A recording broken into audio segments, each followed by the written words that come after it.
مفاد پرست ڈرامے کی نیکسٹ ایپیسوڈ میں مہرو زین کے سامنے اپنے گناہوں پر پردہ رکھنے کے لیے خود کے ساتھ ہی بہت بھیانک کھیل کھیلنے جا رہی ہے، اور ایک بات تو یہاں پر واضح ہو چکی ہے کہ مہرو جو سلمان کو اپنا سب کچھ دے چکی ہے، تو رہنا سلمان کے پاس بھی نہیں، کیونکہ سلمان کو اس کی گرل فرینڈ رملہ لوٹ کے بھاگنے والی ہے۔ خیر فی الحال تو چونکہ سلمان فرحہ کو مہرو کی ساری حقیقت بتا چکا ہے، لیکن فرحہ جانتی ہے کہ زین کی ذہنی حالت ایسی نہیں کہ اسے اچانک ایسا دھچکا دیا جائے، کیونکہ زین کو اچانک اگر یہ بتا دیا جائے کہ اس کا بچہ دنیا میں آنے سے پہلے ہی مہرو ختم کر چکی ہے، تو زین کو ٹراما ہو سکتا ہے، اور اس کے بعد فرحہ کے لیے اپنے بیٹے زین کو سنبھالنا بہت مشکل ہو جائے گا۔ تبھی فرحہ سب کچھ پلاننگ کے تحت کرتی ہے، عالیہ کو کال کر کے گھر بلاتی ہے کہ مہرو کی طبیعت مجھے کچھ ٹھیک نہیں لگ رہی، میں چاہتی ہوں کہ تم بھی یہاں پر موجود ہو تاکہ ہم دونوں مل کے مہرو کو کسی اچھی گائناکولوجسٹ کے پاس چیک اپ کے لیے لے جا سکیں۔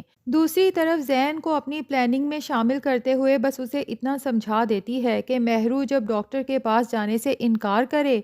تو تم نے عالیہ کے سامنے خاص طور پہ مہرو کے لیے فکر مند ہو کے دکھانا ہے کہ مہرو تمہاری حالت کافی دن سے ناساز ہے، کیونکہ زین ایسا کہے گا تو ظاہر ہے کہ عالیہ فکر مند ہو جائے گی، اور اس کے بعد فرحہ کو کچھ کرنا ہی نہیں پڑے گا، عالیہ خود مہرو کو فورس کرے گی ڈاکٹر کے پاس جانے کے لیے۔ لیکن یہ بات سمجھ نہیں آتی کہ فرحہ کو آخر اپنا یہ پلان پہلے سے مہرو کو بتانے کی ضرورت ہی کیا تھی۔ پہلے عالیہ گھر آ جاتی تو اس کے بعد فرحہ مہرو سے کہتی کہ ہمارے ساتھ گائناکولوجسٹ کے پاس چلو۔ اب چونکہ فرحہ پہلے ہی مہرو کو بتا دیتی ہے کہ آج تو تمہارے سب راز سب کے سامنے آنے والے ہیں، صرف زین ہی نہیں تمہاری ماں عالیہ کو بھی پتہ چل جائے گا کہ تم سب کے سامنے اپنی جھوٹی پریگنینسی کا ڈرامہ کرتی رہی۔ اب مہرو پہلے تو اپنی ماں کا سن کے سچ میں پریشان ہو جاتی ہے، کیونکہ ظاہر ہے کہ مہرو نے اپنی ماں کی آنکھوں میں بھی تو دھول جھونک رکھی ہے۔ عالیہ کو بھی ابھی تک نہیں بتایا کہ مہرو کی پریگنینسی کب کی ٹرمینیٹ ہو چکی۔ اب فرحہ کو تو یہ سب سلمان نے بتا دیا تھا، تبھی فرحہ چاہتی ہے کہ مہرو کی یہ حقیقت اس کے گھر والوں کے سامنے بھی آئے۔ خیر مہرو سوچتی ہے کہ اس سے پہلے کہ عالیہ گھر آئے پہلے ہی کچھ ایسا ڈرامہ کرے کہ زین کو لگے کہ مہرو کی پریگنینسی دراصل اس کی اپنی ماں فرحہ کی وجہ سے ٹرمینیٹ ہوئی ہے۔ تبھی مہرو ایک شیطانی ہنسی فرحہ پر پھینکتے ہوئے کہتی ہے کہ آپ کو لگتا ہے آپ کی پلاننگ بہت کامیاب ہے، لیکن افسوس کہ آپ مجھ سے بہتر پلاننگ نہیں کر سکتی،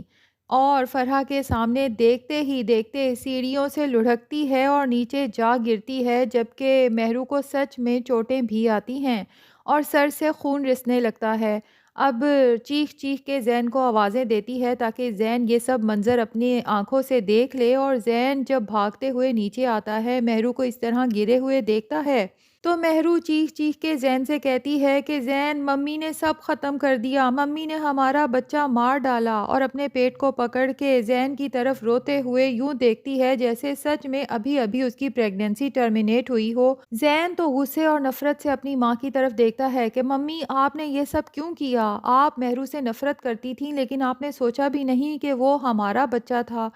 اب فرحہ کے لیے سچ میں یہ سب سنبھالنا بہت مشکل ہو جاتا ہے۔ انن فنن یہ سب مہرو نے کیا، فرحہ تو اس کے لیے مینٹلی تیار بھی نہیں تھی۔ بہرحال اب مہرو کو ایمرجنسی میں ہاسپٹل لے جایا جاتا ہے تاکہ اس کے ماتھے پر بینڈیج وغیرہ ہو سکے۔ اب یہاں پر زین کو تو چلو مہرو نے اس ڈرامے کے بعد پاگل بنا لیا، لیکن یہ بات سمجھ سے باہر ہے کہ کیا مہرو کی ماں عالیہ بھی مہرو کے اس ڈرامے کو نہیں سمجھ پائے گی؟ اور ظاہر ہے کہ جب ڈاکٹر مہرو کا کمپلیٹ چیک اپ کریں گے تو رپورٹ بھی آئے گی جس میں پتہ چل جائے گا کہ مہرو تو ابھی پریگننٹ تھی ہی نہیں۔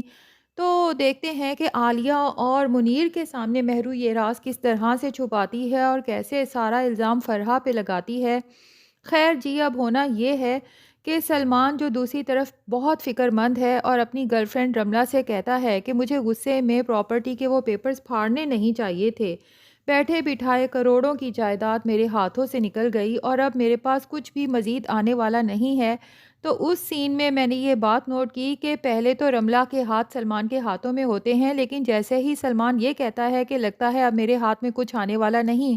تو رملہ فوراً ہی اپنے ہاتھ بھی سلمان کے ہاتھوں سے چھڑوا لیتی ہے۔ بہرحال مہرو چونکہ سلمان سے کہہ کے آلریڈی اپنے ڈائیورس کے پیپرز تیار کروا چکی ہے، اب پتہ نہیں کس طرح وہ زین سے اس پر دستخط لے گی، لیکن وہ یہی چاہتی ہے اس سارے ڈرامے کے بعد کہ اپنے پیرنٹس کے سامنے یوں شو کرائے جیسے میں نے زین کو نہیں بلکہ زین نے مجھے چھوڑا ہے، وہ بھی اپنی ماں کے کہنے پہ۔ مہرو یہ سب اس لیے کر رہی ہے کہ آسانی سلمان سے شادی کر سکے، اس کے ماں باپ کو اس پر کسی قسم کا شک نہ ہو، جبکہ سلمان بھی صرف اپنا بدلہ لینے کے لیے مہرو کو برباد کرنا چاہتا ہے اور وہ خود بھی یہی چاہتا ہے کہ مہرو کہیں کی بھی نہ رہے۔ اب وہ تو پیپرز بنوا کے مہرو کو دے گا اور مہرو زین سے کسی طرح سے دستخط کرا کے اس رشتے سے بھی آزاد ہو جائے گی اور رونے دھونے کا ڈرامہ کرتے ہوئے اپنے گھر واپس جائے گی، لیکن دل میں بہت خوش ہوگی کہ اب اس کے اور سلمان کے درمیان کوئی بھی نہیں آ سکتا، اور مہرو کو یہی خوش فہمی ہے کہ جو جولری وہ سلمان کے حوالے کر چکی ہے اس سے سلمان بہت بڑا بزنس اسٹیبلش کر چکا ہے اور اب مہرو اور سلمان کی زندگی بہت خوشحال ہونے والی ہے۔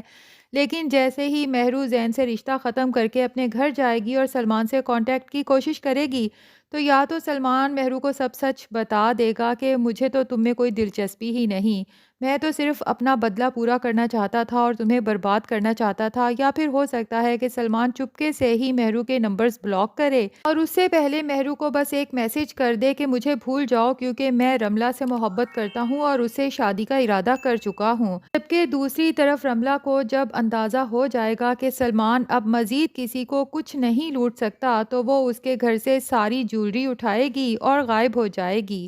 جس کے بعد سلمان بس رملہ کو ڈھونڈتا ہی رہ جائے گا۔ دوسری طرف عدیل صاحب کی حالت بہت خراب ہو جاتی ہے، جس کے بعد زارا بہت پریشان ہوتی ہے اور اسے اندازہ ہو جاتا ہے کہ بابا نے میرے غم کو دل پہ لے لیا ہے، لیکن وہ بھی کیا کرے، ہادی کی بے وفائی کے بعد اس سے رشتہ رکھنا نہیں چاہتی، جبکہ ہادی اور اس کی ماں بھی عدیل صاحب کی تیمارداری کے لیے جب گھر آتے ہیں تو ہادی سیدھا زارا کے کمرے میں پہنچ جاتا ہے، جبکہ زارا عدیل صاحب کی وجہ سے نہ صرف پریشان ہوتی ہے بلکہ دعائیں کر رہی ہوتی ہے، تو ہادی کہتا ہے زارا کوئی فائدہ نہیں تمہاری اس پریشانی کا کیونکہ عدیل صاحب کی اس حالت کی ذمہ دار صرف اور صرف تم ہو، جبکہ زارا ہادی کو مورد الزام ٹھہراتی ہے کہ میں کیسے ہو گئی، اگر تم میرے ساتھ بے وفائی نہ کرتے تو میں یہ رشتہ ختم نہ کرتی، جبکہ ہادی کو بہت غصہ آتا ہے اور زارا سے کہتا ہے کہ تم آخر میرے اوپر یہ الزام کیسے لگا سکتی ہو، تو زارا کہتی ہے مجھ سے کیا پوچھ رہے ہو، جا کے اپنی اس مریم سے پوچھو، اور یوں وہ گتھیاں جو ہادی اتنے دنوں سے سلجھانے کی کوشش کر رہا تھا آخر سرا اس کے ہاتھ آ جاتا ہے، تو زارا کو اس کا مطلب میرے اور مریم کے ریلیشن شپ پہ شک ہے۔